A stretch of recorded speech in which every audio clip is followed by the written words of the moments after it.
Okay, so what I'm going to be doing here is showing the process of animating a walking cycle. I already have my model created on the right here, and I have a reference image here of the 4 poses that we're going to be creating in order to make this cycle.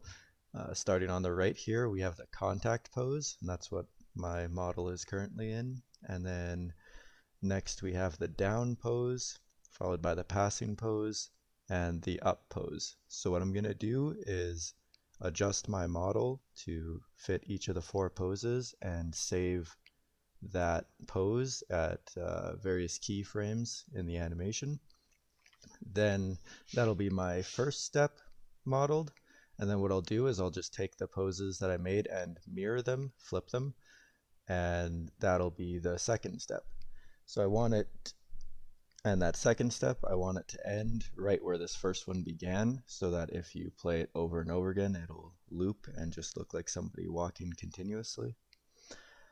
For the number of frames I want, uh, I'm going to do 32. I want the whole process with the 2 steps to be about a second long, and I'm going to be playing this at 30 frames per second. The reason why I'm not doing 30 frames in my animation is because I want it divisible by 4 so that I can neatly uh, place each of the poses kind of evenly spread out. So if I take a look at my model here, we can see just some of the details that is a little hard to see from the side view. The left arm and right leg are forward, so the opposite arm and leg are going forward, and same with the opposite arm and leg going backwards, the right arm and the left leg. While the right leg is stepping forward, I actually have the hips of the model slightly turned, so the right side of the hips are forward as well. And then with the shoulders up top, the left arm is going forward, so I have that angled so that the left shoulder is slightly ahead of the right one. If I take a look from above, you can kind of see that. And then finally, the neck I've also angled to try and keep the head facing straight, even though the shoulders are angled.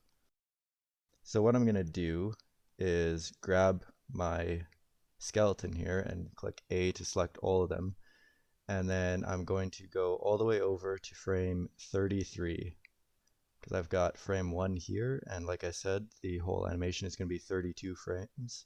So 1 plus 32 is 33. I'm going to press I, and I'm going to insert a keyframe of the location and rotation. Now, if I play this animation, nothing happens because they're the exact same pose. What I want to do now is go over to the halfway point, which would be 1 plus 16, so frame 17. And I'm going to, on this side, press Control C to copy it. And I'm going to press Shift Control V, and that mirrors the model. Then I'm going to press I and hit location and rotation again. And this time, as I go between, you see it goes from this pose, and it automatically adjusts the model to then go to this pose, and then it adjusts it back.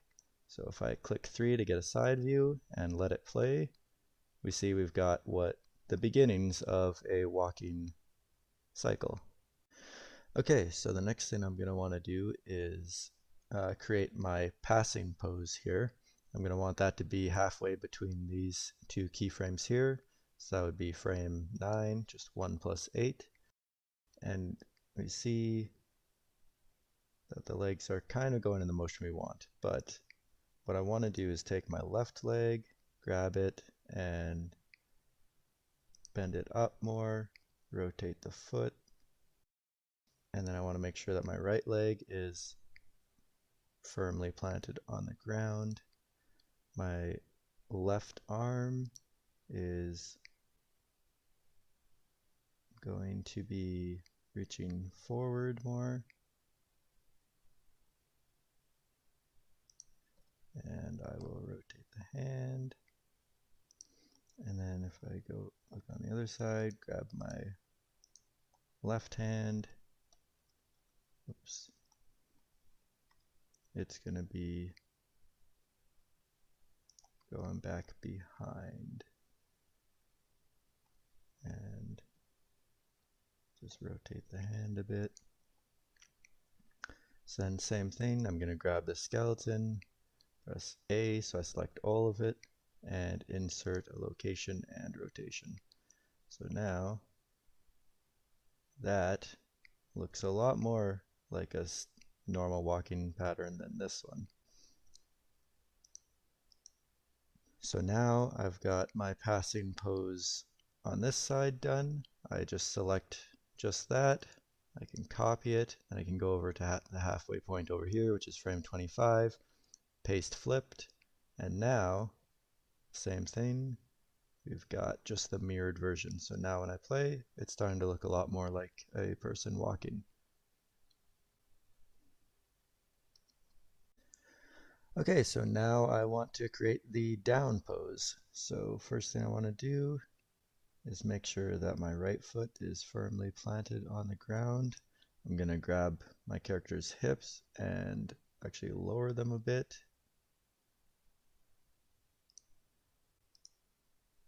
And then I will extend the back leg out a bit, just making sure that the toes are touching the ground. And I'll adjust the arms a little bit. So then looks pretty good. I'm going to select all of it and insert a keyframe on frame 5. So that's halfway between the contact pose and the passing pose. Now if we just take a look, not too bad. Same thing as before, I'm going to select just these keyframes, copy them, and then I want them to be 4 frames after here, so that would be 7 plus 4, 21, paste flipped, and now that's with 3 out of the 4 poses done. Alright, so the last pose we're going to do is the up pose. I'm going to start off by grabbing my character's hips and again just raising him a little bit. And then here we see this foot. We want to raise it up off the ground a little bit.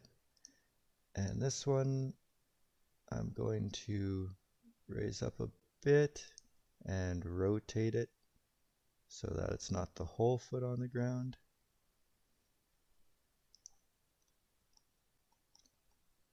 I think that looks pretty good.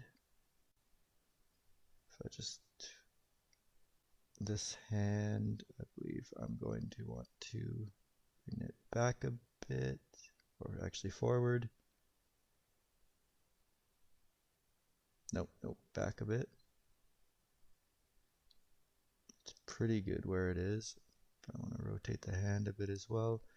And then just come over here, grab this hand, go back to my side view, and bring that one forward a little bit.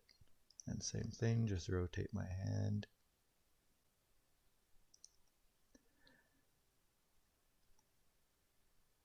And yeah, we'll grab all of that, insert the keyframe, and see what that looks like.